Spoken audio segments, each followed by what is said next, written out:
ELDA presents Voices of Resilience, stories that survived the silence. War couldn't stop these voices. Hosted by Mohammed Saifuddin Hamza.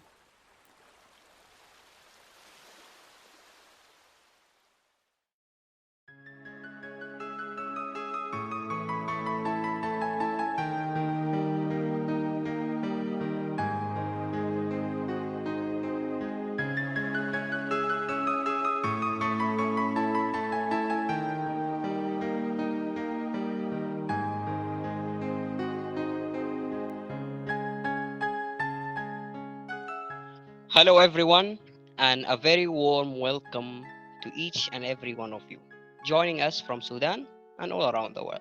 This is Voice of Resilience, stories that survive the silence. In this podcast, we tell the story of Sudan's classroom heroes and how they dealt with the ongoing war that happened and still happening. Today, joining us, Mr. Rawi Umar, one of the most inspiring people you will ever hear us talking about in this podcast. Why and who is Mr. Rawi? Please, Mr. Rawi, give us a short, brief introduction about yourself without telling the whole story, so we can get the people excited. Okay. First of all, I would like to thank you, Mr. Muhammad, for inviting me to this podcast. My name, as you said, Rawi Umar Ishaq. I am an English language teacher and teacher educator. I earned my bachelor's degree from the Faculty of Arts at Omdurman Ahli University, and later completed both my master's and PhD degree in English literature at the Nilan University. I've been teaching English at Omdurman University since 2014, where I now serve as head of the English language department. I have worked as a part-timer at many universities like Sudan International University, Nilan University, Al Bayan University. But now, mainly I'm working at Omdurman Ahli University. If you heard this stunning CV from Mr. Rawi, you would think that Mr. Rawi is having a good time and have a smooth time all through his life, but he's been through war, just like you and I, who are listening from Sudan, impacted by war directly or maybe indirectly. But Mr. Rawi actually been impacted directly, had to flee twice, and still continuing to teach online, where he used to teach before the war. And I got the chance to meet him personally, and I think that I got a very interesting chat with him just a little while before this podcast begins. So I would like to invite you all so we can listen and learn from this amazing story. Let me start back from my questions to you by my first question that says, okay, the first question that I have for you is, can you take us can you take us back to those days before the war began? What did you see, hear, or feel that told you it's time to leave Khartoum? Because before the war, I think you have been in Khartoum. What happened? Why you left? And tell us just a little bit about before the war started and just when the war started. Okay. You know, I've spent almost half of my life in Khartoum city. So I know Khartoum very well. I know the streets, the people, everything about Khartoum. I know it very well. I spent almost half of my life there. In those last days before the war, Khartoum to me felt very different. The streets I knew well became tense. The eyes of people carried fear, and even the conversations were whispers. You could almost feel the air growing heavier. If you were familiar to Khartoum air, you will feel it completely different. When the gunfire echoed in the distance when the war began, I knew that was not just a political tensions as we used to have, and I knew that was the start of a war that would, I can say, swallow everything familiar. So I realized staying was no longer safe. That's why I decided to take myself and leave my memories behind. So when I just got out of Khartoum. It was only me and my wife. I left everything, and I mean it, everything. So this Oh is my God. yeah. As soon Yeah. as yes, Just I have a question that I'm so curious to know. When you left, were there any signs of a war in terms of military movements and stuff like this? yes, the military troops, the military cars, even I've seen like military tanks, like gardening the bridges of Khartoum. This scene was not familiar. So I used to go to university very early. I used to wake up early. So in the very early morning, you see very military like troops and military cars just like patrolling. Like there was nothing. There was nothing. That's why I knew that there is something very big was about to happen, and it did happen. Oh my God. So this is before the war, you were living and you were teaching, but suddenly you felt that things are changing.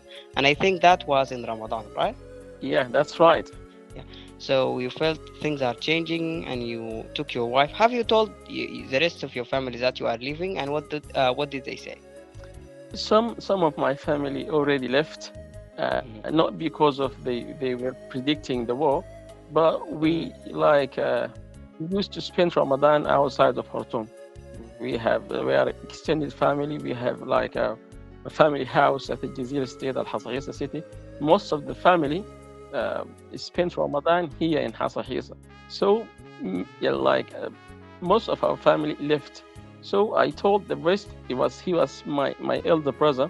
I told him that I'm leaving. I would like to spend the rest of the Ramadan and the rest of Ramadan and Al-Eid with the family in Hasahisa. He said come to my house and let's spend the rest of Ramadan together. I said he was and is still a military officer. I said no, I can't uh, come and stay with you because the war. I said it literally. The war is about to start. Oh my He God. told me, You said it literally that the war will begin. you know what he said to me? Mm. He told me I was a coward. Let just go. You are a coward. Ah, okay. Oh my Yeah. God. Okay, I'm so just I'm every time reminding him with his words. okay. So let's move on to the second question, uh, which is I just said it by the way, but it's written that living Ramadan before your home leaving your home before Ramadan must have been difficult. So, what was going through your heart as you said goodbye to your family? It was really difficult. You know, Mm. leaving home before Ramadan was like just leaving a part of my soul behind. Ramadan for me is family and neighbors. So the meals, the prayers, the laughter, this is all what Ramadan is about. So as I said goodbye, I wondered if we would break fast together again, or if those moments were now just memories. I carried that ache with me on the road to the nowhere. That Oh what my God, happened. that's what happened. Okay, mhm. That's really very impactful for me. Okay, so in Al-Hasahisa, the war still found you. What was life was like living under the control of the rapid support forces for 3 months? You told me, right? Yeah, right. Okay. So how was life under the rapid Ah, support, and how did when they come the first time that you heard that the rapid support forces are here? a couple of minutes ago, I said I spent half of my life in Khartoum city, Yes. and now I'm telling you, I spent the other half in Al Hasahisa Oh, city.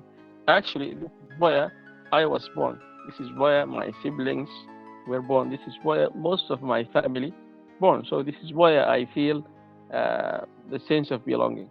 So in Al Hasahisa, mm, I feel very relaxed. No matter what's going on, I feel very relaxed. So when you ask me about the life in Al Hasahisa under the RSF control, now you are bringing the sad memories back. So sorry for that. life, no, it's okay, it's okay. Life in Al Hasahisa at that time, it was all about survival. So uh, back in days with the rapid support forces, you measured your day not by the time or by the clock, Mm. but by the sound of gunshots. And every knock on the door at that time made your heart race. Mm. You will, even with the gunshot, with the explosion, you will hear your heart beating when you hear a knock on your door. You learn to stay invisible. You try to hide yourself all the time. You move only when it's necessary. Even the air felt occupied, and I mean it. Even the Really? air felt occupied. Yeah, really. That's why I said you are bringing the sad memories back. Wow. Really, I could imagine how hard, how difficult for the people who left their life, who lived their life um, peacefully and never witnessed something like that before. Oh my God, it must be very difficult for them to live this difficult time. So this is Very difficult. we were talking about the people of Al-Hasahisa and how peaceful these people are. Okay, They are very peaceful. since we were talking about the rapid support forces, you told me that, I'm sorry for bringing this, you told me that you were captured or arrested twice by the rapid support forces. Can you tell me what this moment's like and what happened? Yeah, that's right. Here in Hasahisa, the Rawi support forces, the RSF, arrived like I think on Wednesday, December, like December 2023. Mm. 2 days after they have arrived, that was on Friday, I was in a wedding ceremony, the Yes. first wedding ceremony after like the war arrived to Hasahisa or at Al-Hasahisa. I was just sitting among friends and relatives, and it was my first time to see a rapid support forces full armed Toyota just 1 meter distant from me. Oh my God. Then immediately one of the soldiers, he was like holding a gun. He was sitting at the back of the car. It was a Toyota double cab. Yes, he Okay. said, "Why are you gathering?" One of the people answered, "This is a wedding ceremony." He replied, "Still, why are you gathering?" Then this is again we told him that was uh, a wedding ceremony. He said, "Still, you don't have to be gathering. We are just patrolling. We're trying. We are." He said, "We are trying." I think he said they were looking for like military soldiers or something like that. That's Mm. why they did not want people to gather. So after that very short conversation finished, he just pointed to me. "You get up." So I got up and he said, "Come here." So I went, I stood by the car. One of the soldiers opened the car and he said, "Get in." I did not say anything, and no one from the people I was sitting among has said a single word. Just the car moved. Yes, we went like 10 minutes or less. Now we are out Al Hasahisa city. Hasahisa is a very small city. Just 10 minutes we were out. Just was open place. It looked like a football beach. Then the Mm. car was stopped. In this 10 minutes journey, no one has said a single word, not even a single letter. Mm. I was just, first of all, I thought that was a prank. That's Mm. what I thought. No, this is not real. It was a prank. I was dreaming. So I was asking a lot of questions. What will happen? Do I know, do I know someone of them? Because, like, one of the people inside the car was wearing a mask and, like, wearing glasses. So I said, since no one has said nothing, maybe this is a prank. Then, while I was asking myself questions, then the car stopped again. The back soldier said, "Get off the car." I got off, and he said, "We know that you are a sniper, not Sniper. even just one." Yeah, that's what he said. I just replied, "No, I wasn't." It's still, I can't believe it. At that time, I couldn't believe. He said, "You look like sniper, Joe." Mm. I replied in a silly way. I said, "How snipers? How do Look. snipers look like?" Okay. He said, "Are we joking? Do you think we are friends or something like that?" And then this is when the conversation was getting very hot, and it was changed completely. He said that we know that you are a sniper and you are just hiding yourself here. We have got all the information about you and so on. I Mm. just denied everything. I was keep telling him, uh, I'm not a soldier. It has nothing to do with this war. I am just a civilian and so on. He did not speak for like a minute or less. He set his AK Kalashnikov, as we said, and he said he pointed the gun directly to my heart.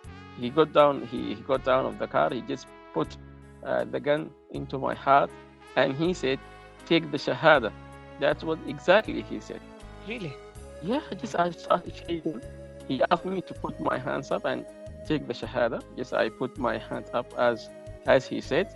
Even like I was thinking, do I have to take the shahada? Is he going to shoot? Am I going to die? At that time, I was just asking about what my family, about my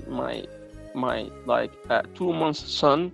I didn't see him at that time. My family, my small family left. So I said, I'm not going to see my family again. I'm not going to see my 2 months son again. I was thinking about my wife and so on. He just again replied, take the shahada. This time I took the shahada. Then the driver of the car got down, and he just quickly stand between me and him, and he said to his colleague, put the gun down. He spoke to me in a familiar accent. I can Mm. understand everything. One has a different accent, yet I understood everything, but his accent was completely different. So this one spoke in a familiar accent. You could not determine from where is he, but this is familiar accent, the accent of the middle, accent of Port Sudan, accent of Khartoum. It was familiar. He Mm. placed his right hand over my left shoulder. He said, "Cousin, let the truth be said, because nothing shall set you free but the truth." This is what he said in Arabic. Mm. I replied, I will let the truth be said. He said, "Are you a military soldier?" I said, "No, Mm. I wasn't." "What are you?" "I'm a teacher." He said, "Can you show me your ID card?" I said, "I'm not taking it with me. It was home." He asked me about my phone. Yes, I gave him his phone. He asked me to unlock the phone. He just went through my studio and WhatsApp chats, all what he found, like group of teachers, group of students in the Yes. studio, or images he find pictures of sheets and books, and just he said, "Take back your phone." And he spoke to his colleague. This is a teacher. He's not telling he's telling the truth. He's not a liar. He has nothing to do with military. So they asked me to go back. They said, "Can you go back home alone?" When I felt very happy at that time when they said that. I said, "Yes, it's I can go. I can go." Actually, it was very long time, 10 minutes, and it was very open place. Even I didn't know the direction at that time. I said yes. Then they got into the car. They turned on the car again. They opened the door. They asked me, "Get in. We're taking you back." They took me back. Again, no speaking. When we were about to arrive, they apologized to me. "Yes, we are sorry. We are looking for soldiers. If you know any soldier around here, you can tell us." I said, "I don't know anyone here, and I am not." I told lies. I said, "I am not from here. I came from Khartoum and so on." And uh, they took me back to the wedding ceremony. So this is the first time I was arrested. The second Oh my time, God. the second time I was going to a subh prayer. So that was the only time you don't feel uh, afraid. You don't feel fear. Yeah. In the very morning, they were sleeping. At that time, I was going to the mosque. It was like only 300 meters away from my house. In the middle of the way, I was taking a flashlight because the electricity was out. I heard the word "as you were," just like they said in Arabic, "Sabit." Just I stood. Okay. I was frozen. I was frozen. Even the blood in my veins was frozen. He said, put the light down. So I put the light down. They said, put the gun down. I said, I'm not taking a gun. They say, yes, you are. You are having one at your back. I said, no. At that time, yes, I hear them. I couldn't see anyone. A conversation with no one. I hear the question and I reply. They said, where are you going? I said, to the mosque. I want. I would like to do the subh prayer, the dawn prayer. They say it's not the time. No, I said it is like only like 10 minutes or so. And they say, no, it's very early and you are one of the members of special forces. I said, if I am a member of the special forces, I would not be like patrolling with a mobile phone or with a flashlight. So one of them came closer to me. They asked me to put my hands up as usual. Yes, I put my hands up. One came to me like he was 1 or 2 meters in front of me. He pointed a gun to me, and the other came and looking for the gun. This time I was taking my ID with me. I did even when I am in home, I'm taking my ID with me. So they asked me, "What's your name?" And I replied, "What are you working? What do you do for your work?" I said, "I'm a teacher, and this is my ID." They were still they just at Suspicious? that time, yeah, they were still suspicious. They were talking to themselves. They said, yes, he's a teacher. This is what the ID says, but the time is very early for the subh prayer." I was wondering how it's early. Even the azan, they heard the second azan. Like how it's only like 10 minutes. Mm, They said, "Where is your house?" At that time, yes, I was silent for a moment. I said, if I told them my house, maybe like they would go with me. mm, Uh, I thought a lot of like the bad actions would happen. mm. At the end, I told them my house without telling them lies. I told the truth. He say, "Do you know the way to your house?" I said, "Of course, back." This is what they say, back, and do the prayer in your house. I said, "Okay." Uh, they gave me the idea. At that time, the flashlight, which was my phone, was on the ground. I wanted to leave without taking it. It was very dark, but I was ready to give up my phone. They say, "Take us." They said, "Take your phone." So I took my phone and I went back. At the same day, I was. in the Mm, morning they came uh, to my house, and now they remembered my name. They just came and asked, "Where is Rawi?" I was sitting uh, by the door in the street, like with my friends and neighbors. I said, "I'm here. This is your house?" "Yes, yes." And just they went. I thought they wanted to check if I was telling the truth or no.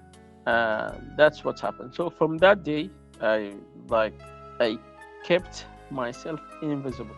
Even oh my I did not go to the mosque in the morning or in the dawn, just God. Hold on. only before and the afternoon al asr prayer, and even the maghrib and the evening prayer. I do them home Okay, until after I all decide of to these, leave.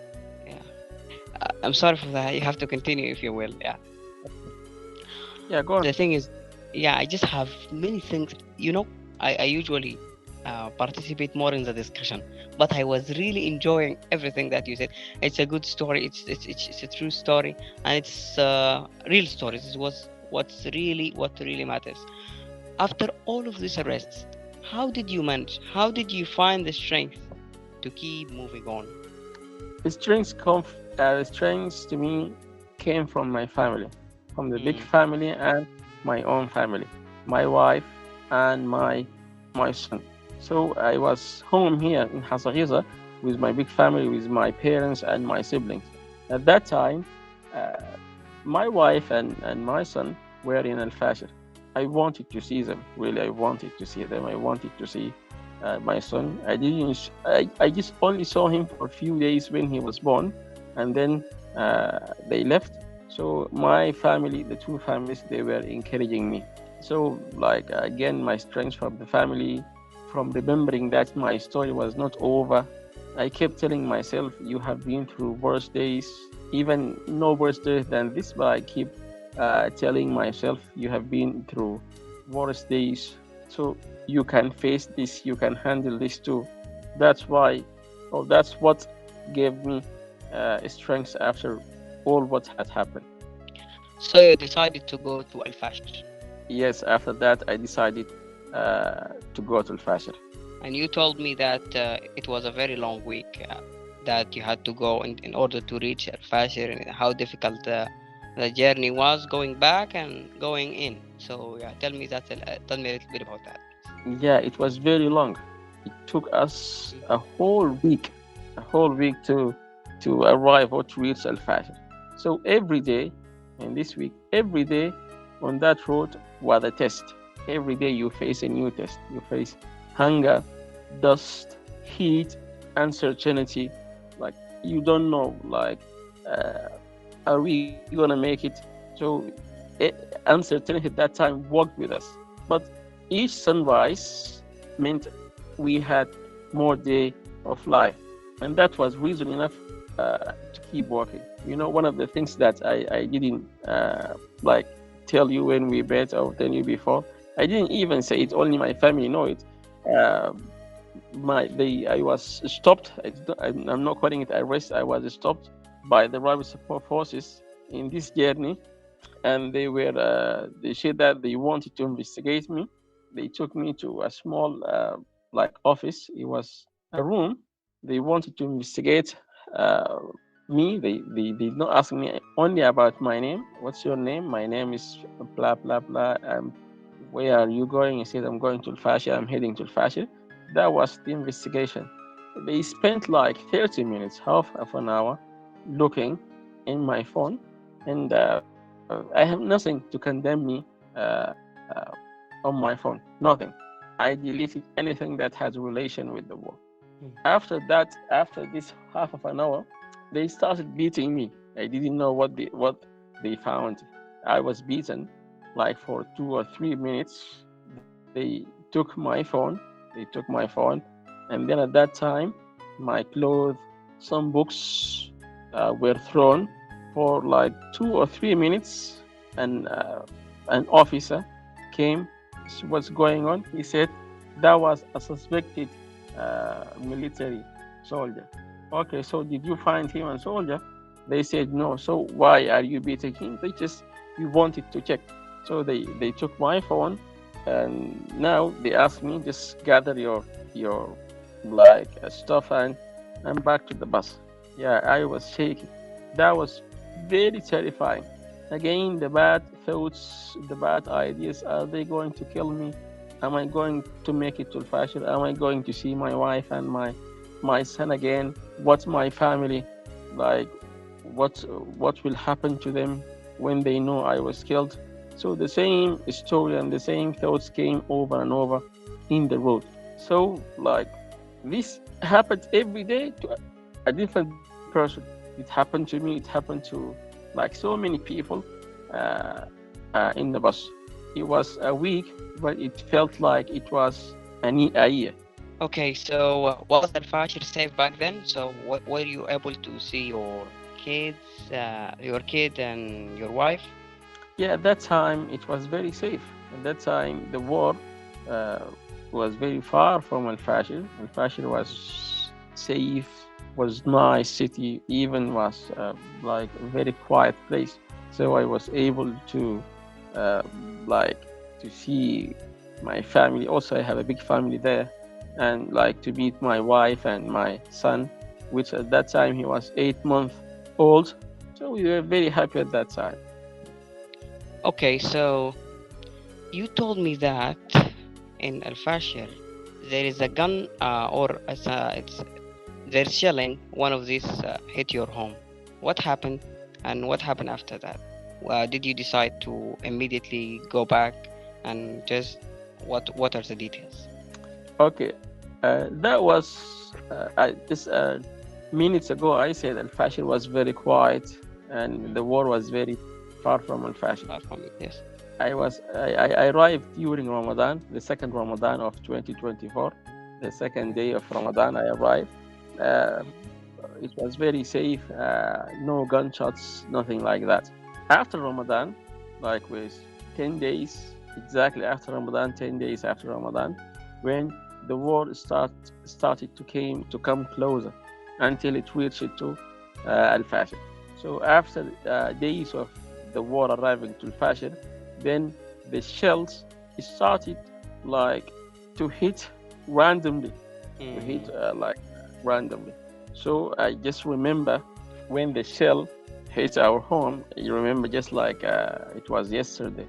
I was sleeping at that time. That was Friday. I was sleeping. Just I woke up. I found my cousin. I was wondering why the house was very quiet. He said the people just were hiding themselves. Why were they hiding themselves? So like the shell is starting. The shell started to come as usual. And today this is our neighborhood day because the How did explosion you know were that it's very your neighborhood day? because they started from the morning. It started the shells started to hit the neighborhood. The Okay. explosion were very close. So like that we have two houses together. One of them was well established and equipped. Then Mm. everyone decided to go there. Just while I was going, I was the last one to leave the house. While I Mm. was going, I just like heard a very big explosion. Just I lied down to the ground. I did not know where, but it was very close. Just I rushed into the house. I found like so many people were hiding themselves there. I joined them. Just we were talking, like I hope no one is injured from the neighbors and so on. While we were talking, then it was our turn to receive the shell. The shell uh, hit the exact room I was sleeping.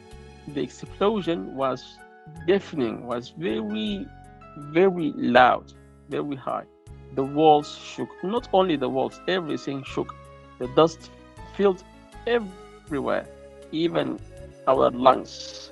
For a moment, Mm. I did not know I was alive. The fear of something you feel in your bones, in your veins, and so on. Again, I wanted to leave the room very quickly, and just my cousin, just he grabbed my hand. He said, "Wait." I I did not even I was not able to explain why I was leaving. I wanted to check again my small family, all what I cared about at that time, my wife, my son, and so on. Because at that time he were playing. I can at that time I could listen to him. So I was trying to leave. They said wait. Again, the bad thoughts came.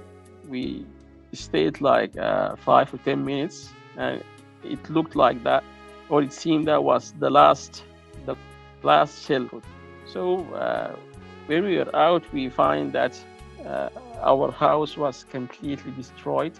Not only the walls, everything within the house was destroyed. But Alhamdulillah, not the people. No one, not a single one has injured. If you look at the house at that time, you will say that many people were killed.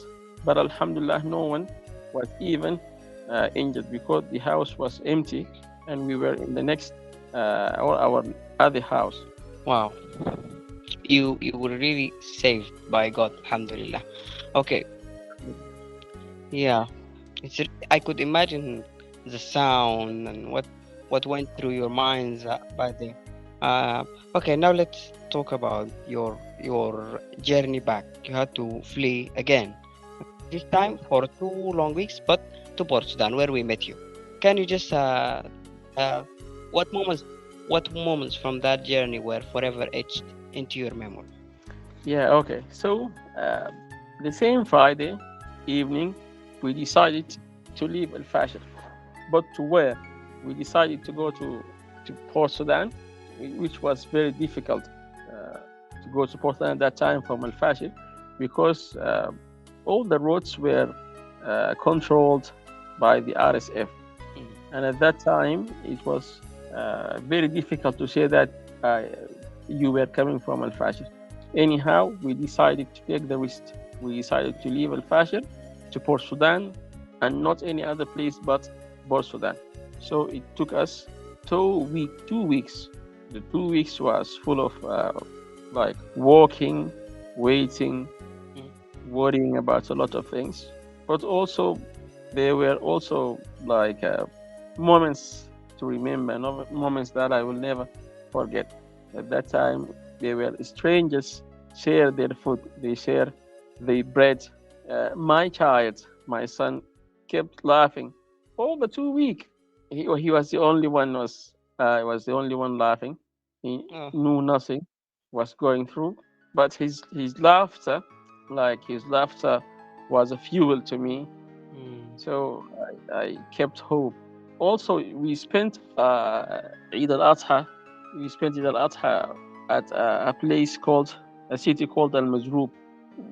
Like they were very generous to us. Mm. We spent good, like we had good memories. We just even we relaxed. We forgot what we have been through in Al Fasher, what we have been through in the journey before we arrived to a place called Adabba. We stayed in Al Mazruf for And three by the way, days. this place that you just said, it's my hometown. They were very generous. Thank you very much. I I have good like memories, and I respect so many people from there, except especially one guy called Asim Al Aidi. He did a very like he arrived. He received us. We were two families in his house one day before Eid al Adha. At that time, he bought a sheep to slaughter in Eid al Adha. When we Yes. arrived, even we did not know tomorrow or the other day, the coming day is Eid al Adha, because like we knew nothing until we arrived at Al Mazrub. There, Asim Al Aidi, he slaughtered that sheep which he bought for Eid al Adha. He Oh slaughtered my to God. us one day before Eid al Adha. So this is something This I is will never Sudanese. forget. This is Sudan. Yeah, I Yes, really like that that. is something I We. will never forget. Uh, it's really something brilliant. So looking back, how do you define the word resilient? After all this hardship, for other people, if they ask you, what do you think about the word resilient? This is the title of our podcast, Voices of Resilience. To me, resilience is not about never breaking. From my experience, resilience is not about never breaking. Mm, We all break. We are all breakable. It's about breaking, then finding the courage to stand again. yes, We know that's what from actually. this journey, I Mm, I can say, yes, I can say a man can be destroyed but never defeated. but never So defeated. Yes. resilience is about this. You can be destroyed but never defeated. Wow, that's just sums everything up and nicely. By the way, it sums everything up nicely. So yeah, after everything you've defined the resilience by, it's not just you don't break. No, you're going to be you're going to be broken. But the best and the thing that make you resilient is by coming back. As they say, build back better. So yeah, this is the idea. Yeah, So you have to build back better.